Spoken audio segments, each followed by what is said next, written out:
I want to welcome you all to the final session before we start the month of Ramadan. I ask Allah subhanahu wa ta'ala to allow us to meet the month of Ramadan, the month of forgiveness and mercy, with open hearts and with acceptance. And I ask Allah subhanahu wa ta'ala that it also be a month of relief for our brothers and sisters in Gaza and all over the world. Allahumma ameen. So I wanted to do something special tonight, to depart a bit from the typical weekly class that we do on the biographies of the companions of the first.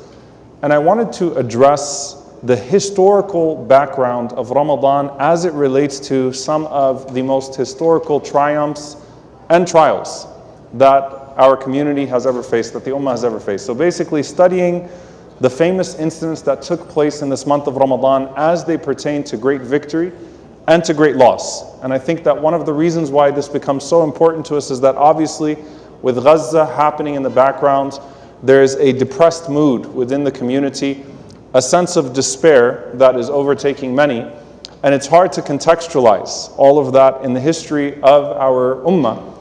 And I think inshallah ta'ala tonight will be a great help as we go through some of those incidents. So I actually took about 10 or 12 incidents. I don't intend to take more than 35, 40 minutes inshallah ta'ala, just doing an overview of what Ramadan has looked like throughout Islamic history, particularly in the time of the Prophet sallallahu alaihi wasallam. So it's a month that is distinguished obviously by its worship. It's a month that's distinguished by our sense of discipline, and it's also a month that is distinguished by victory. And so some of the greatest triumphs in Islamic history have in fact come during this particular month of Ramadan.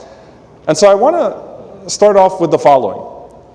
There's the month of Ramadan as it relates to personal trial and tribulation, and there's the month of Ramadan as it relates to community victory. And so those two things are important to distinguish from one another.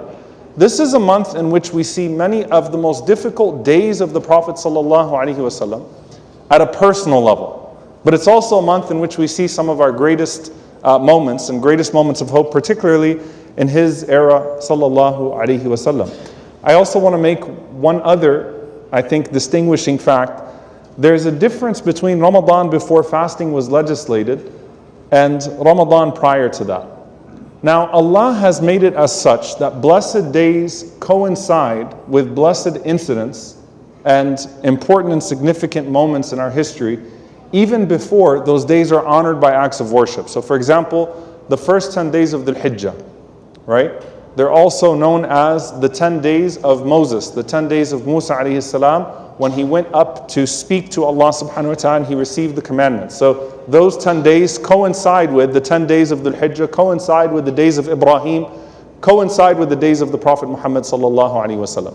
So they coincide naturally by the divine scheme. Likewise, when it comes to the revelation of the books, the Prophet sallallahu alaihi wasallam talking about the descent of the Torah, the descent of the Gospels, the descent of the Psalms, the Zabur, all in the month of Ramadan, coinciding with the month of Ramadan, even if people did not know them to be descending in the month of Ramadan. And so many things happened before the legislation of fasting the month of Ramadan. When did the legislation of fasting of Ramadan come? What year was it? Who can tell me? Did voting exhaust you all that much? Like, you're also tired? It's a quick line today. Why does everyone look so exhausted? What year was it legislated? The second year after Hijrah. The second year after Hijrah, kutiba alaykum as-siyam. Fasting was prescribed upon you. However, before fasting is prescribed in the month of Ramadan, the Prophet ﷺ obviously received revelation in the month of Ramadan, in which he went to his wife Khadija radiallahu ta'ala anha, and she grasped him sallallahu alaihi wasallam, she embraced him, as he was shook by the experience of receiving revelation. But it's also the month that the Prophet ﷺ buried Khadija radiallahu ta'ala anha. So Khadija passed away radiallahu anha, the wife of the Prophet ﷺ, on the 10th day of Ramadan before the legislation of fasting in Ramadan.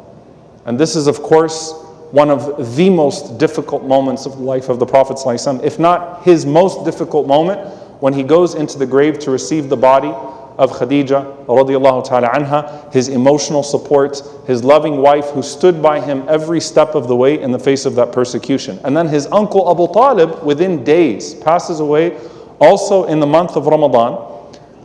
And the Prophet ﷺ has to deal with the heartbreak of everything that surrounded the death of Abu Talib, and Abu Talib being the physical protection of the Prophet ﷺ, no longer there to protect him from his enemies. And of course that was the year of grief, Aam al-Huzn, where the Prophet ﷺ was also humiliated and persecuted and beaten by the people of Ta'if. So this took place, personal losses took place in the month of Ramadan, and these were the most devastating losses in the life of the Prophet ﷺ. But of course, with those devastating losses comes a realization of a new spiritual rank.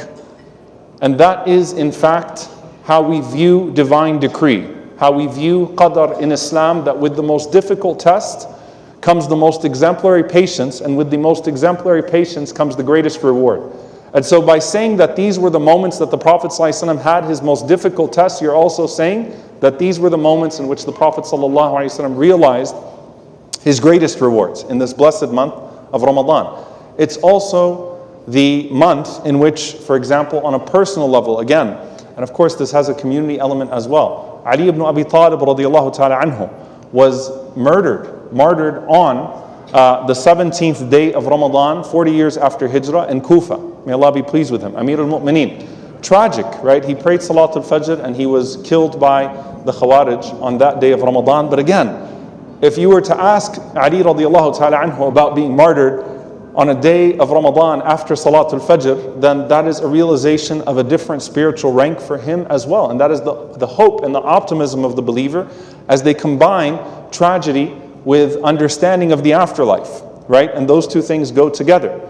Now when we move into the actual post-Ramadan victories and battles and triumphs, the Prophet ﷺ receives the command 2 years after Hijrah, كُتِبَ عَلَيْكُمُ الصِّيَامِ كَمَا كُتِبَ عَلَى الَّذِينَ مِنْ قَبْلِكُمْ لَعَلَّكُمْ تَتَّقُونَ.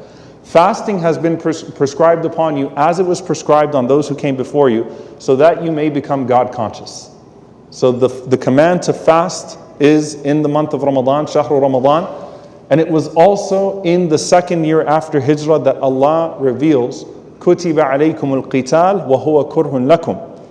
That fighting has been prescribed upon you even though you hate to fight. You have resisted fighting back the people of Mecca who have persecuted you, but now you have been given permission to fight back against those who have driven you out of your homes, who have murdered your relatives, who have wreaked havoc on your community for over a decade. Now you have the permission to fight back. So when is the first year that the Prophet ﷺ and the companions have to experience Ramadan? Or what are the circumstances of the very first Ramadan in which you have Siyam? It's actually the Battle of Badr. The Battle of Badr takes place right with the revelation of the fasting of Ramadan. And of course, if you were to think about the circumstances of the Battle of Badr, the Muslims are caught off guard in the sense that they were not expecting a full-out battle. They were trying to retrieve what was stolen from them from the caravans of Abu Sufyan, what was taken away from them. And so these were small battalions that were trying to retrieve some of the stolen goods from Abu Sufyan. And of course the Meccans instead wage an all-out battle, and they prepare a well-fortified, armored group to fight the Muslims, to confront the Muslims in the Battle of Badr. 1,000 of them with their full army gear against Muslims who didn't have armor, who didn't have horses, who didn't have the proper weapons to defend themselves. And this is turning up, or this is looking like it's going to be a massacre. And the Prophet ﷺ does what on this precious night of Ramadan? Now if you think about it, it's the 17th of Ramadan. The 16th day of Ramadan, the 17th night of Ramadan, the Prophet, peace and blessings be upon him, spends the entire night in prayer, asking Allah to support him and to give him victory. And on that day, the first Ramadan that they are in a state of observing the month of Ramadan, on that day, Allah sends angels to fight alongside the believers against the Meccans. And I want you to think about the descent of the angels in Ramadan, how much we talk about the angels descending upon the gatherings of Ramadan. Imagine the angels descending on the believers in their first Ramadan when they are properly observing the month of Ramadan. Imagine how much of a communication there is between the heavens and the earth, and particularly that blessed group of people. And so there's something uniquely tied to the then descent of the angels, where the believers can actually see them and perceive them by their sides in that month of Ramadan during the Battle of Badr. And that was the difference between Badr and Uhud, by the way, is that the Battle of Badr was a moment in which the believers were unprepared and all the odds were stacked against them. And they felt particularly the presence of the malaika, the presence of the angels. And so I want you to think about what that does in terms of the connection to the month of Ramadan. Then you fast forward. And so the Battle of Badr is known as Yawm al-Furqan, the day of the criterion, the day that separated truth from falsehood. It was the day that Allah made things clear, and it was the day that all of those, the Pharaoh of this ummah, the Fir'aun of this ummah, Abu Jahl, and all of those that had tortured and tormented the Muslims for over a decade, had finally been defeated, right? And there's a sense of divine protection and a psychology of the Muslims that is shaped from that first Ramadan and from that first great victory that comes in the month of Ramadan during the Battle of Badr, right? That they understand truly, in tansurullahi yansurkum wa yuthabbit aqdamakum. So long as you support the cause of Allah, Allah subhanahu wa ta'ala will support you and He will make firm your